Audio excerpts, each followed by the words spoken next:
Pneumatic conveyor adalah sistem pemindahan material yang menggunakan aliran udara atau gas dalam sistem perpipaan tertutup untuk memindahkan material curah kering seperti bubuk, granul, dan partikel halus lainnya dari suatu titik ke titik yang lain dalam suatu fasilitas industri. Nah, untuk aplikasi penggunaannya itu sendiri, yang pertama itu bisa di industri pupuk dan kimia, industri semen, pembangkit listrik tenaga uap atau PLTU, dan industri plastik. Nah, sistem ini bekerja dengan memanfaatkan perbedaan tekanan atau vakum tekanan positif yang dihasilkan oleh blower atau kompresor untuk dapat mendorong atau menyedot material melalui pipa. Pertama, material dari hopper atau tangki penampung akan masuk ke dalam pipa. Nah, di bagian awal sistem ini ada kompresor atau blower yang menghasilkan udara bertekanan tinggi. Udara inilah yang jadi tenaga utama untuk mendorong partikel padat sepanjang pipa. Begitu material ketemu aliran udara, maka partikel langsung terbawa dan terdorong dengan kecepatan yang tinggi. Karena sistemnya di load pass, maka konsentrasi material di dalam pipa itu cukup rendah. Artinya, partikel padatannya tersebar tipis dan melayang dalam aliran udara, bukan menumpuk ataupun rapat. Nah, aliran ini berjalan terus sampai ke ujung pipa, di mana biasanya dipasang silikon atau filter yang berguna untuk memisahkan material padat dari udara, sehingga partikel padat akan terkumpul di bagian bawah penampung, sedangkan udaranya bisa keluar lewat sistem ventilasi. Kelebihan dari sistem ini adalah bisa mengirim material dalam jarak yang lumayan jauh dan dengan kecepatan yang tinggi. Cocok untuk material ringan seperti tepung, fly ash, atau bubuk kimia. Tapi kekurangannya, karena alirannya yang begitu cepat, kadang bisa bikin aus pipa atau ngerusak material yang rapuh.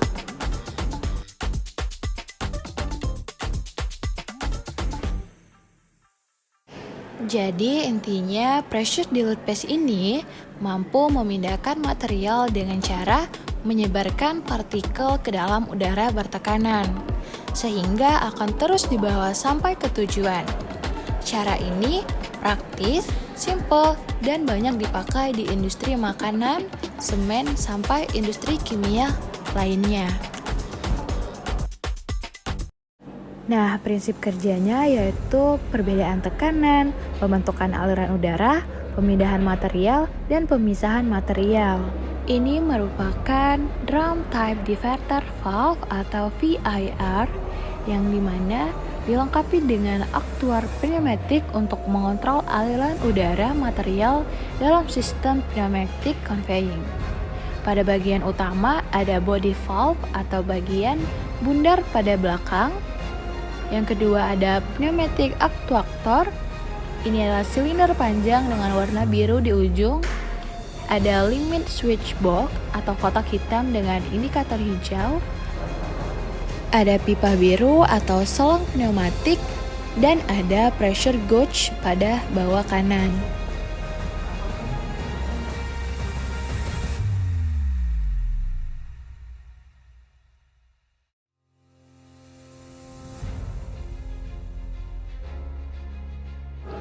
Saat ini sistem conveying berjalan, material masuk ke diverter valve.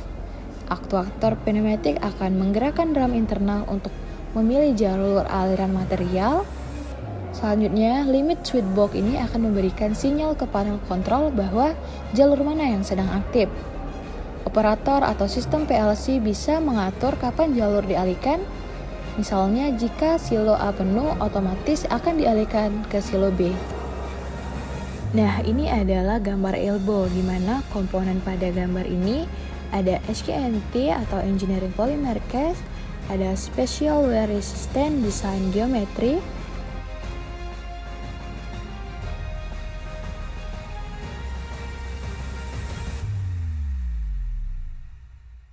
Nah, itulah tadi pneumatic conveyor sebagai sistem transportasi material padat berbentuk bubuk atau butiran yang menggunakan aliran udara bertekanan melalui pipa tertutup, dimulai dari hopper atau silo penyimpanan yang dihubungkan dengan rotary valve sebagai pengatur aliran material ke dalam pipa.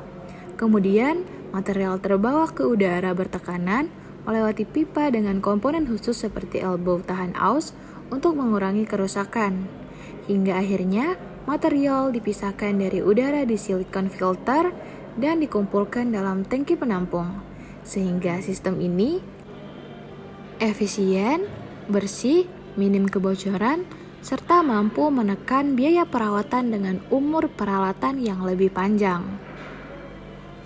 Nah, untuk studi kasus ini yaitu soalnya dengan memindahkan material 5 ton per jam ini menggunakan di load pass kecepatan udara 20 meter per kubik dan densitas 1,5 gram menggunakan asumsi solid ratio 10. Berapa diameter pipa yang sesuai?